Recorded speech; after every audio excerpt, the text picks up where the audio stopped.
जय माता दी दोस्तों, मैं हूं सरिता और मेरे YouTube चैनल पर आप सभी का हार्दिक स्वागत है।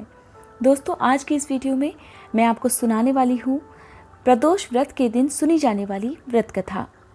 व्रत कथा प्रारंभ करने से पहले आप सभी से अनुरोध है कि कमेंट बॉक्स में भोलेनाथ की जय जरूर लिखें और कमेंट बॉक्स में मुझे साथ ही ये भी ज़रूर बताइएगा कि ये वीडियो आपको कैसी लगी। दोस्तों, सुनते हैं प्रदोष व्रत की कथा। एक समय की बात है, किसी नगर में एक साहूकार रहता था। उसके घर में धन की कोई कमी नहीं थी, लेकिन उसकी कोई भी संतान नहीं थी। इसी कारण वह बहुत दुखी रहता था। पुत्र प्राप्ति की कामना के लिए वह हर महीने की त्रयोदशी तिथि को प्रदोष व्रत भी रखता था और पूरी श्रद्धा के साथ शिव मंदिर जाकर भगवान शिव और माँ पार्वती की पूजा भी करता था। उसकी भक्ति देखकर एक दिन माँ पार्वती प्रसन्न हो गई और उन्होंने भगवान भोलेनाथ से उस साहूकार की मनोकामना पूरी करने का आग्रह किया।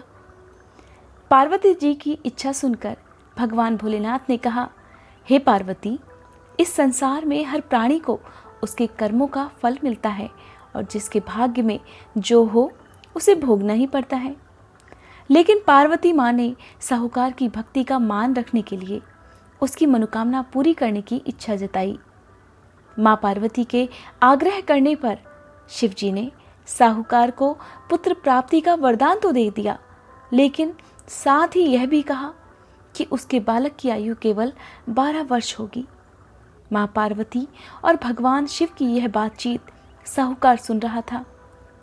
उसे ना तो इस बात की कोई खुशी हुई और ना ही दुख। वो पहले की भांति हर त्रयोदशी के दिन भगवान भोलेनाथ की पूजा करता रहा। कुछ समय के बाद साहूकार के घर एक पुत्र का जन्म हुआ।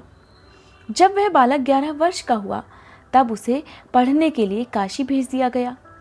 साहूकार ने पुत्र के मामा को बुलाकर उसे बहुत सारा धन दिया और कहा कि तुम इस बालक को काशी जाकर विद्या प्राप्त कराओ और मार्ग में यज्ञ भी कराना। जहाँ भी यज्ञ कराओ वहाँ पर ब्राह्मणों को भोजन कराते जाना और उन्हें यथासंभव दक्षिणा भी देते हुए जाना। इस तरह दोनों मामा भांजे यज्ञ कराते और ब्राह्मणों को दान दक्षिणा देते हुए काशी की तरफ चल पड़े। रास्ते में एक नगर पड़ा, जहाँ नगर के राजा की कन्या का विवाह था। लेकिन जिस राजकुमार से उसका विवाह होने वाला था वह एक आंख से काना था।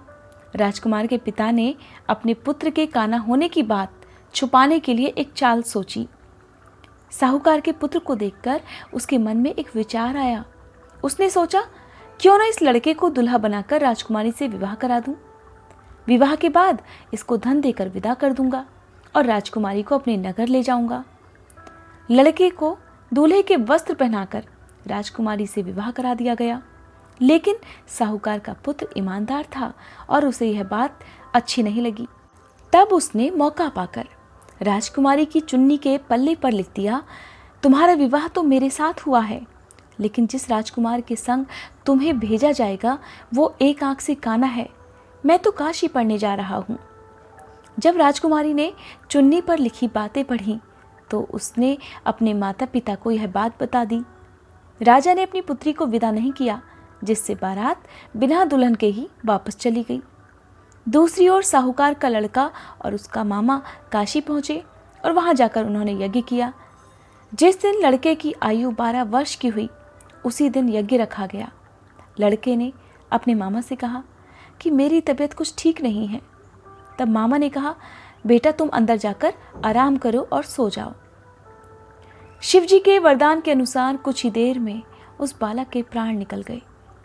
मृत भांजे को देखकर उसके मामा ने विलाप करना शुरू कर दिया। संयोगवश उसी समय भोलेनाथ और माँ पार्वती उधर से जा रहे थे। माँ पार्वती ने भगवान भोलेनाथ से कहा, हे स्वामी, मुझे इसके रोने का स्वर सहन नहीं हो पा रहा है। कृपया आप इस व्यक्ति के कष्ट को जरूर दूर कीजिए। जब भगवान भोलेनाथ उस मृत बालक के समीप गए तो वह बोले कि यह तो उसी साहूकार का पुत्र है जिसे मैंने 12 वर्ष की आयु का वरदान दिया। अब इसकी आयु पूरी हो चुकी है। लेकिन मातृ भाव से विभोर होकर माँ पार्वती ने कहा कि हे महादेव, आप इस बालक को और आयु देने की कृपा करें अन्यथा इसके वियोग में इसके माता पिता भी तड़प तड़प कर मर जाएंगे। तब माँ पार्वती के बार बार निवेदन करने पर भगवान शिव ने उस लड़के को जीवित होने का वरदान दे दिया और शिव जी की कृपा से वह लड़का जीवित हो गया। अपनी शिक्षा प्राप्त करके और जब शिक्षा समाप्त हो गई तब वह लड़का अपने मामा के साथ अपने नगर की ओर चल दिया। दोनों चलते हुए उसी नगर में पहुंचे जहां उसका विवाह हुआ था। उस नगर में भी उन्होंने यज्ञ का आयोजन किया। उस लड़के के ससुर ने उसे पहचान लिया और महल में ले जाकर उसकी खूब खातिरदारी की और फिर अपनी पुत्री को उसके साथ विदा कर दिया। इधर साहूकार और उसकी पत्नी भूखे प्यासे रहकर बेटे की प्रतीक्षा कर रहे थे। उन्होंने प्रण कर रखा था कि यदि उन्हें अपने बेटे की मृत्यु का समाचार मिला तो वह भी अपने प्राण त्याग देंगे, परंतु अपने बेटे के जीवित होने का समाचार पाकर वे दोनों बेहद प्रसन्न हुए। उसी रात भगवान भोलेनाथ ने साहूकार के स्वप्न में आकर उससे कहा, हे श्रेष्ठी, मैंने तेरे प्रदोष व्रत को करने और व्रत कथा सुनने से प्रसन्न होकर तेरे पुत्र को लंबी आयु प्रदान की है। इसी प्रकार जो कोई प्रदोष व्रत करता है और कथा सुनता है या सुनाता है, उसके सभी दुख दूर होते हैं और सभी मनोकामनाएं पूरी होती हैं। भोलेनाथ की जय। दोस्तों, यह थी प्रदोष व्रत के दिन सुनी जाने वाली व्रत कथा। उम्मीद करती हूँ ये वीडियो आप सभी को पसंद आई होगी। अगर आपको ये वीडियो पसंद आई हो तो लाइक करने के बाद कमेंट बॉक्स में भोलेनाथ की जय जरूर लिखिएगा। और अगर आप मेरे चैनल पर नए हैं, अगर अभी तक आपने मेरा चैनल सब्सक्राइब नहीं किया है तो चैनल ज़रूर सब्सक्राइब कर लीजिएगा। बेल आइकन ज़रूर प्रेस कर लें ताकि मेरे चैनल पर अपलोड होने वाली वीडियोस की जानकारी आपको सबसे पहले मिल सके।